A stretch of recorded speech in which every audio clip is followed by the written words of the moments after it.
Hello, everyone, and welcome back to another episode of Chicanery. We are your hosts. I am Danny, and we have JT. Hello again.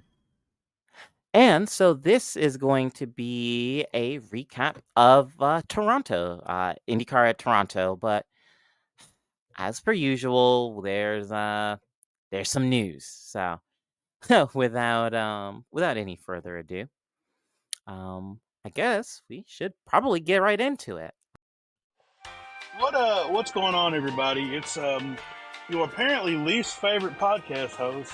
Yeah, I'm a little salty about that poll. Come here to talk to you guys about something real quick. Now, I know I wasn't on this episode, and I know I haven't been on any recent episodes, but I can't help it. I've been crisscrossing the nation, exploring every barbecue joint and subsequently bathroom, from Houston all the way to Miami. But, be that as it may, we still have work to do outside of our regular jobs, right? So we're less than a month out from going back to the Indianapolis Motor Speedway, the oval configuration. So excited about it. What else? What does that have in common with anything else? What are you talking about, Carl? Why are you mentioning this race? Well, that's because our great friends at Home Field Apparel are, of course, based out of Indianapolis.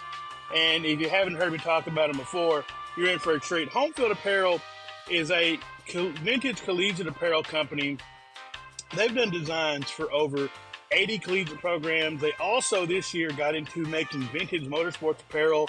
They've had some awesome collections: the Hendrick Motorsports, the Indy 500 collection, the Aero McLaren collection. All fantastic shirts, fantastic products. It is blistering hot in at least 50% of the country right now, probably more.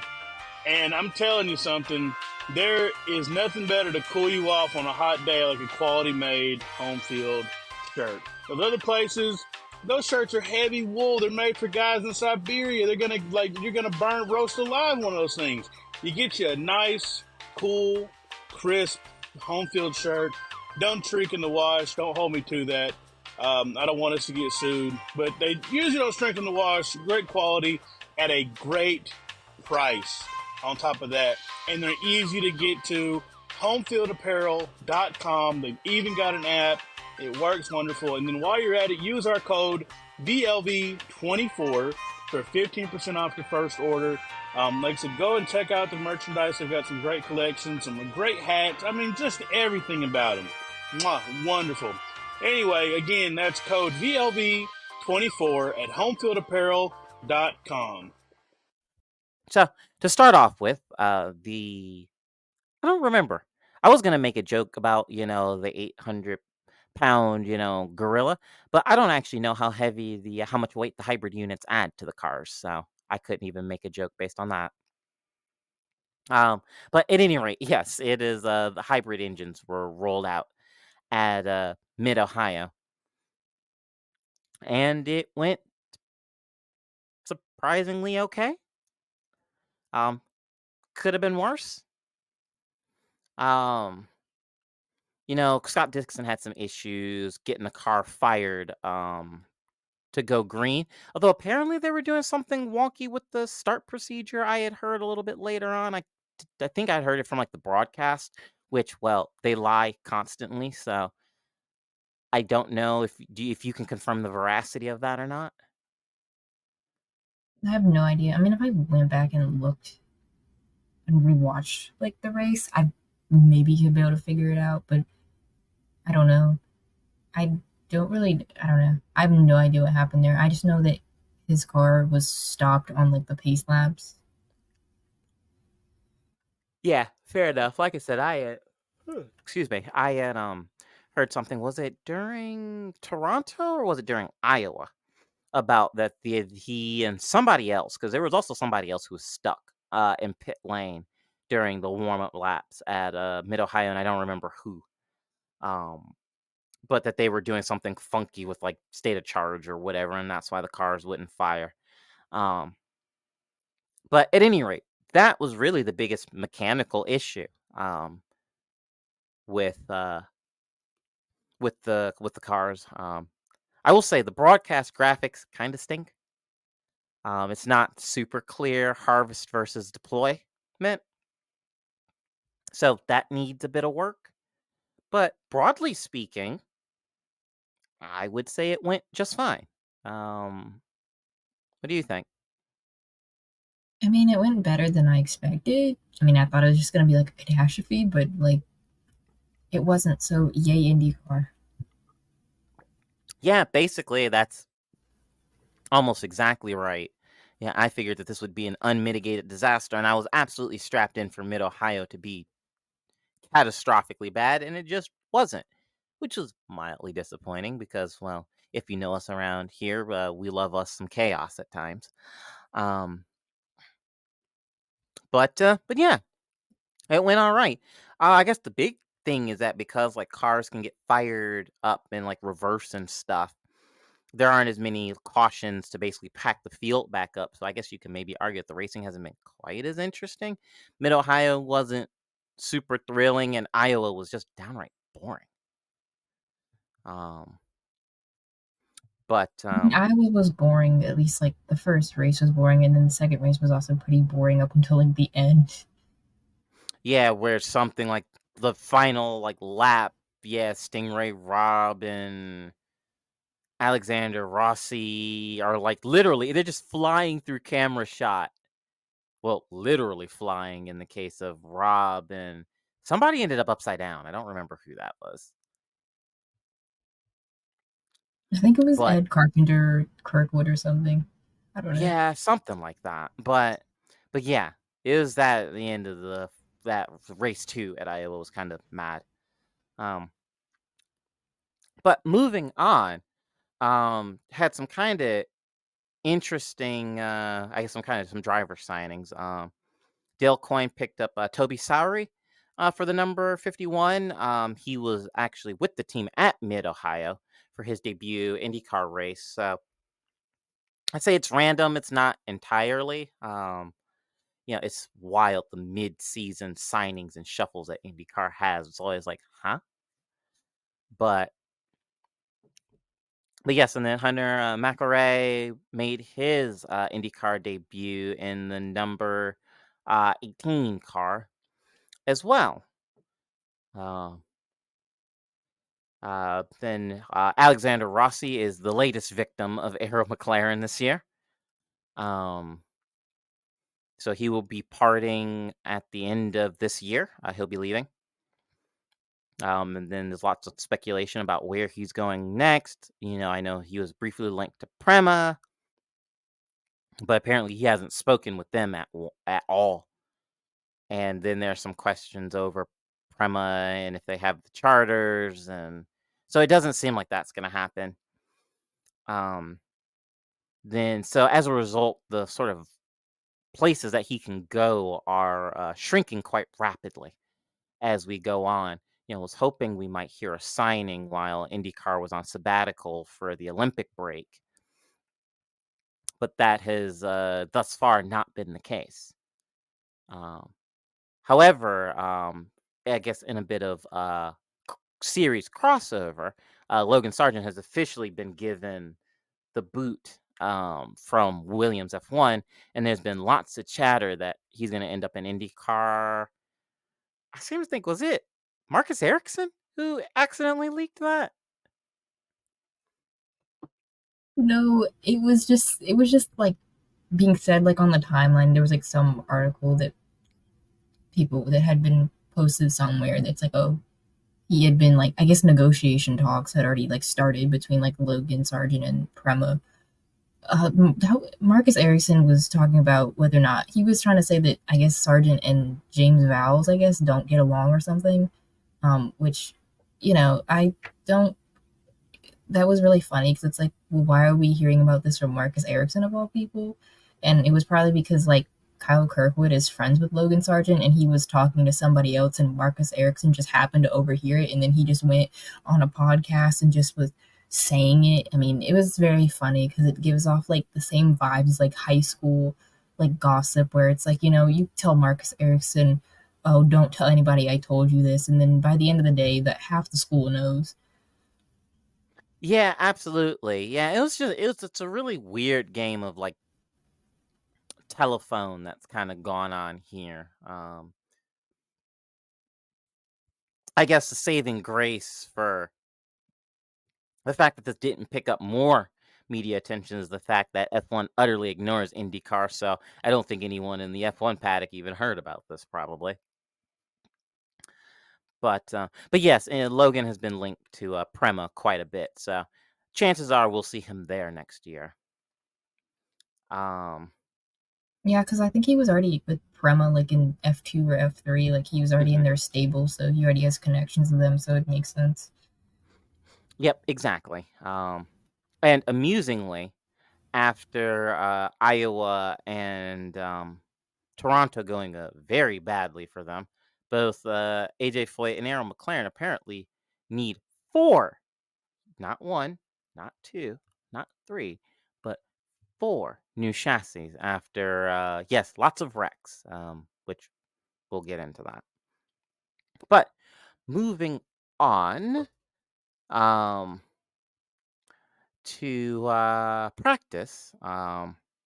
During practice 1, Alexander Rossi, he just, well, he hit the wall and actually quite hard. Uh, and it was revealed that he broke his thumb. Um, And it had been evident that something wasn't really quite right. Because if you were watching anything, you'll see that he had gotten out of the car holding his basically his hand. Um, and that was because he was unable to get his hands out of the way in time. Um, before the wheel kind of snapped the way that they do on impact. It was the same thing that happened to Daniel Ricciardo at Zandvoort last year. Um, like almost identical actually. So yeah. Um, but as a result of the broken thumb, he was out of the Toronto GP, obviously. And guess who McLaren would call? Well, you already know because if you listen to this podcast, and chances are you pay attention to the series. But yes, one Monsieur Theo Porcher was back, very amusingly, and in the number 7 in place of Alexander Rossi. And if you haven't been paying attention, I'll try to make this as quick as I can. So originally David Malukas to the number 6. David Malukas then, well, frankly, eats shit on a bike like 2 weeks before the season starts. Uh, breaks his hand. Um, then is out for a bunch. He gets dropped. There's a little bit of back and forth because like Callum Ilott was in the car and somebody else was also in the car. A bit of trade off. I don't remember who, but so yeah, a few different drivers is my point. Were in the car. But then Teo Porcher comes in. Teo Porcher goes in, does pretty well. Is signed to drive the car for the rest of the year. But then right before Laguna Seca, he gets dropped in favor of Nolan Siegel, um, who is now in the number 6. Then there's a bit of back and forth. Teo Porcher being very angry about signing a deal and then being dropped, obviously. And then Tony Kanaan trying to do a bit of damage control on social media. And then Scott McLaughlin really jamming his thumb into the wound. That exchange was very, very funny. Um, but then Alexander Rossi gets hurt, also with a broken hand. This has been quite a theme this year. And then Teo Porcher gets drafted back in to drive the car and basically goes from France to Toronto in basically a day. And of course, Teo has not driven the hybrid or anything else. But yes, that is the update on that's the quick and dirty version of the McLaren driver merry-go-round in IndyCar. But yeah, there were some thoughts that Benjamin Peterson or Devlin DiFrancesca might fill in, but no. But moving on, the 18 of McElrea ends up in the tire barriers in Group 1 quali, which caused a red flag. Um, Scott Dixon did not make it to the Fast 12, amazingly. Then Award got impeded by Alex Palou and a few other guys. Grosjean, of all people, made it to the Fast 6, which that was very much not on my bingo card for the weekend. But Award was unable to advance as a result, and he qualified, what was it, like P14 or something? It wasn't very good. And Colton Herta was on pole for the race, but we've seen this story before. But at any rate, of course, the customary question: good race or not, JT? I mean, it was chaotic, so I'm gonna say yes because I love chaos. That's fair. I enjoyed this race with one very specific incident, the exception of, but we'll get to that. But otherwise, yes, this felt more like typical IndyCar, which we have not really had the last few rounds. So I enjoyed this. This was good because I fell asleep on Iowa, the Iowa races. But yeah, this was fun. So there's a caution on the first lap due to Ferrucci ending up in the wall and having front wing damage. And then Rasmussen got annihilated by Marcus Ericsson. Just turn one at Toronto things. But then there would be more chaos when Canapino ended up in the wall. It's not. I don't remember exactly how that happened. Again, I mean, just Toronto's kind of chaotic at the best of time. But then on lap 56, Lundqvist and Pourchaire came together. Both were able to get going. Again, perks of the hybrid. The Pourchaire had a puncture. And then you had Rosenquist and Ericsson had a moment. It was going into turn 3. Ericsson moved over to try to defend, but they were already braking when he did it. And the fact that incident wasn't worse because Rosenquist had a real head of steam coming into the corner. Which was not a great Sweet move, on although sweet. yeah, it really was. But it's a minor miracle that actually Ericsson didn't get a penalty for that. But then you had another penalty, or sorry, not penalty, yellow came out shortly thereafter because Kiffin Simpson ended up in the wall, I think completely on his own. And then Rosenquist had hybrid issues, and then that was the end of his day. So yeah, quite a lot going on there. But then it just all hell breaks loose. So this is again turn 1 at Toronto, which is a bit of a bottleneck point at the best of times. Pato just lost it completely on his own coming into turn 1. Like he was fine, and then just like in the middle of the corner, he just loses the rear. It's super weird, actually. And then Marcus Ericsson, who is very much seen of the crime this round, he basically hits him. Which is like, okay, fabulous, well done. To me, that was like the weirdest part of the whole thing because I'm like, I rewatched it so many times. I just like could not for the life of me figure out what happened to Ericsson. Like at first I thought, okay, maybe somebody hit him and he locked up and whatever, fine. But nobody touched him. He just like seemingly like locked up on his own. I'm like, it looks like he basically just like freaked out on the wheel because he saw that there was a spun out car like in the wall and he lost composure and locked up. Like I literally I have no idea. It's like the weirdest thing ever. Like to be honest, I feel like he could have avoided Pato because plenty of other cars go by avoiding him except for Ericsson, and that was before like the rest of the melee had started. I mean, whatever. Yeah, like I said, it was very strange. And like I said, Marcus was at the scene of the crime for a lot of incidents at Toronto this year. But yeah, he just slams into Pata. and then that shuffles Pato, the front wing of Pato, into a very precarious spot. And then Pietro Fittipaldi and Santino Ferrucci both get just yeeted off the front end of Pato's car, with Ferrucci ending up in the catch fence, um, and ended up upside down, which makes that the second time in as many rounds that an AJ Foyt car has ended up airborne at an IndyCar event.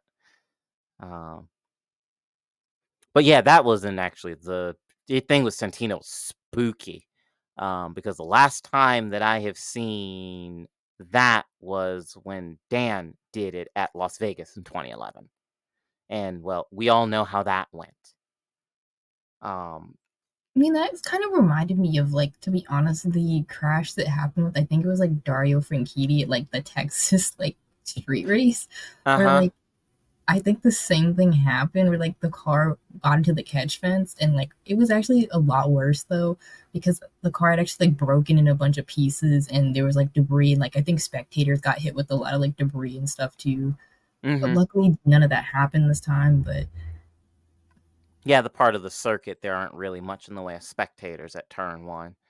Um, but yes, did that, ended up upside down, and then Nolan Siegel hit, smashed into that too, and then it was he, Toby Sowery in the 51 also ended up in this mess, so you had a whole bunch of cars that ended up involved in this,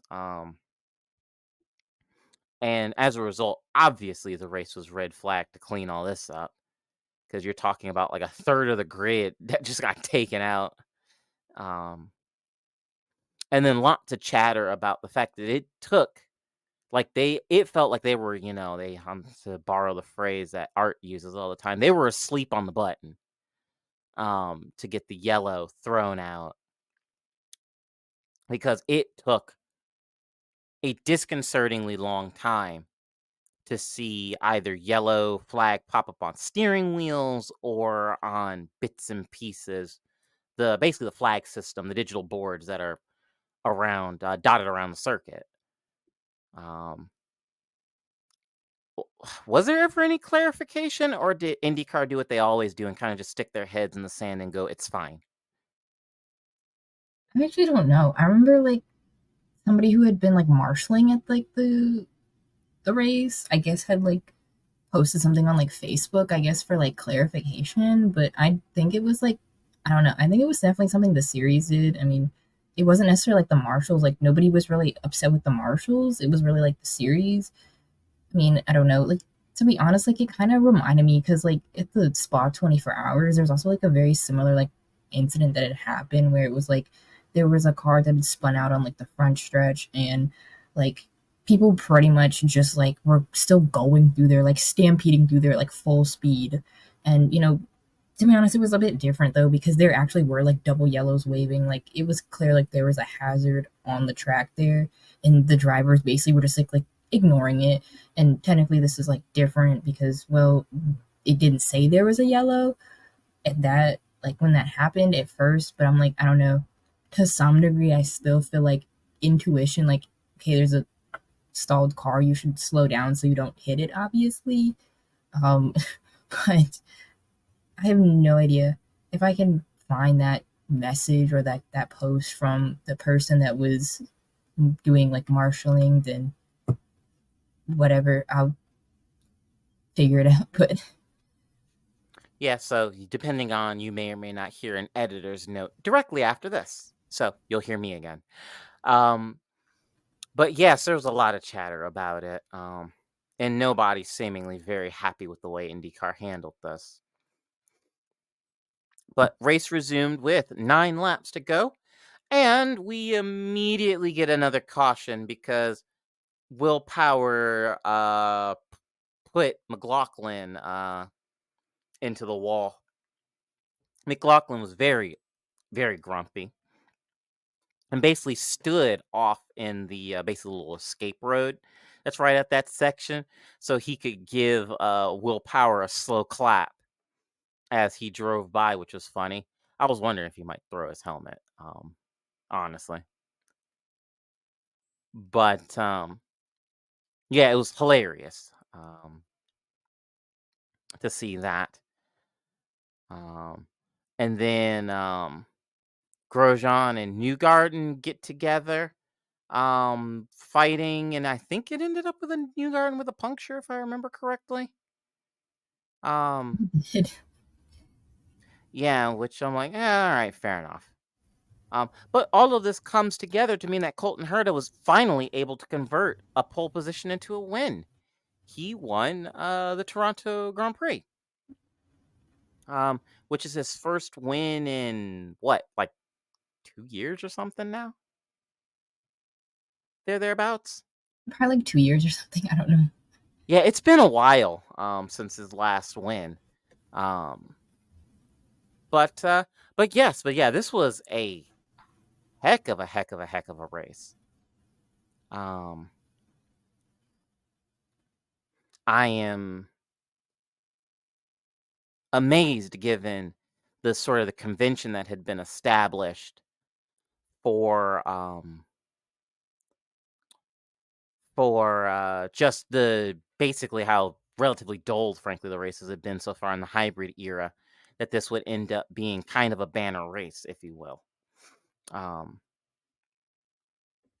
So yeah, I'm absolutely happy. IndyCar is back, baby. But with that, that has been another episode of Chicanery. We have been your hosts, Danny and JT, and thank you so much for listening. Until next time, everybody.